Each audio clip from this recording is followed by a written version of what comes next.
Kayo po ba mga bossing ko ay isa sa mga nagpaplano kung ano kaya ang mga mabibisa na mga pampaswerte ng pangkalahatan? Ako po'y may rekomenda sa inyo mga bossing. Minsan, kapag hindi mo pa nasusubukan, magdadalawang isip ka talaga na parang hindi totoo yan. Pero mga bossing, once na sinubukan po ninyo at kayo ay nag-focus at naniwala na makakamit nyo lahat ang mga pangarap po ninyo at sa pamamagitan ng mga ganitong mga pamamaraan ay smooth nyo po nga makakamtan ng mga pangarap ay makakamtan nyo po yan. Ako pa mga bossing ko, wala naman akong pambili mga bossing ko dati ng mga pampaswerte. Ako pa mga bossing ko ay nag-focus lamang, nag-wish po ako. Sabi ko pa nga po, kasabay na rin ng pagdadasal sa mahal na Panginoon. Sabi ko pa nga po, bigyan lang ako ng isang pagkakataon.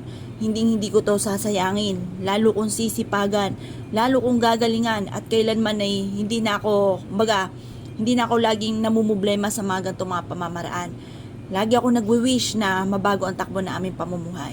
Ngayon pa mga bossing, nag-focus lang ako, nag-wish po ako, sabi ko, magkakaroon ako ng sarili kong bahay, magkakaroon ako ng negosyo, magkakaroon ako ng mga bagay na matagal ko nang pinapangarap, makakain ako ng mga pagkain na gusto ng aking anak. Kasi syempre alam niyo naman mga bossing, uunahin pa ba natin ang ating sarili, lalo na kung walang makain. Minsan nga po mga bossing, sinasabi ko sa anak ko, busog pa ako, pero sa totoo, gutom na ako. Pinauuna ko silang kumain. Kapag sila tapos na at may natira, yun naman ang aking kakainin. Or minsan ako yung nagkakape na lamang mga bossing. Like ko sinasabi, sige anak, mauna na kayo, kain na kayo. Yung mga ganon mga bossing. At like ko sinasabi noon, balang araw, mabibili ko lahat ang mga gusto namin pagkain. Mabibili ko lahat ang mga pagkain na ninanais ng aking mga anak. Pag nga po kami pupunta ng mall, yung Sunday na ice cream lamang aking tas ikot-ikot lang. Pero napakasakit sa kalooban na may gusto sila. Pagpunta namin doon, tuwan-tuwa sila. Pero pag papauwi na kami, umiiyak na sila. Kasi syempre alam mo mga bata, may mga gustong mga laruan, may mga bagay na gusto. Kaya lang wala tayong kakayahan na bilhin ito. Napakasakit bilang isang magulang ang ganon sitwasyon mga bossing. Ngayon pa mga bossing, pinagdaanan ko pa mga ganyan. Ako'y umiiyak. Like ko sinasabi, bigyan lang ako ng pagkakataon at talaga naman sisipagan ko.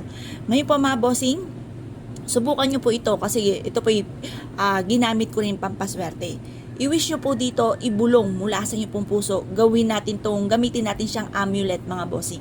Ito po ay makakatulong upang sa ganon magtuloy-tuloy ang pasok ng swerte at lahat ng mga pangarap ay matupad. Proven po ito basta't may 100% kang paniniwala sa mga gatong mga pamamaraan. Ngayon pa mga bossing, kung kayo po naniniwala at nais po itong gawin, lumarga na po kayo dahil proven po ito mga bossing, itong ating luya. Pagkatapos ibilad nyo ito sa sinag po ng araw at ito po mga hanggang alas 8 ng umaga. Pagkatapos ilagay na sa inyo pong bag, bitbitin kahit saan kayo magtungo at susundan naman po kayo ng puro kaswertehan. Kung naniniwala po kayo at nais po itong gawin, wag na po kayo magpatumpik-tumpik pa, subukan nyo po ito, proven po ito na napakaswerte. Kaya kung kayo po naniniwala mga bossing, asya, good luck po sa po lahat.